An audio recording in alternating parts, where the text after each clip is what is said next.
I'm Jacqueline. I'm a student nurse at Jones, and this is my nephew Luke Harris, and I'm going to educate him today on congestive heart failure.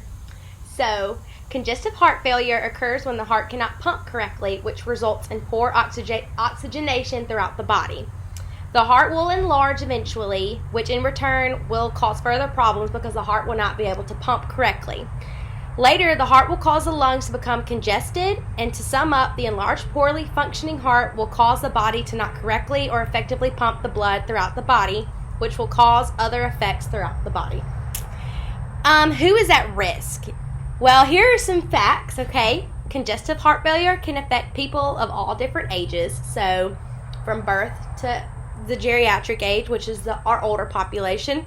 Nearly 5 million Americans are currently living with congestive heart failure. And approximately 550,000 people are diagnosed each year with congestive heart failure in the United States.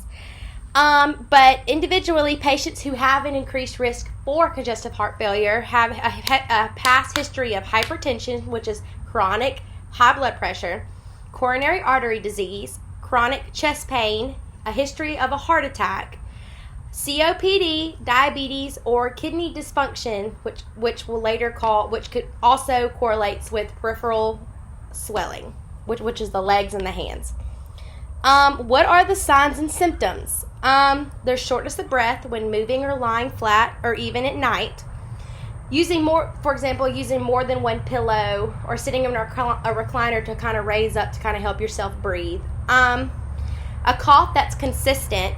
A rapid, unexplained weight gain, unusual swelling on the legs, feet, or hands, abdominal discomfort and swelling, anxiety, fatigue, decreased exercise tolerance, muscle weakness, loss of appetite, nausea, lightheadedness or dizziness, or accidentally wetting the bed at night.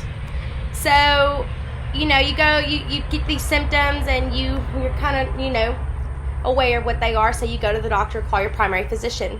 So if you do have these signs or symptoms, you should contact your general doctor and notify them. When you get there, they will probably run tests to check your blood tests to check your electrolytes, your BUN, your creatinine, your thyroid stimulating hormone, your complete blood count, and a urinalysis.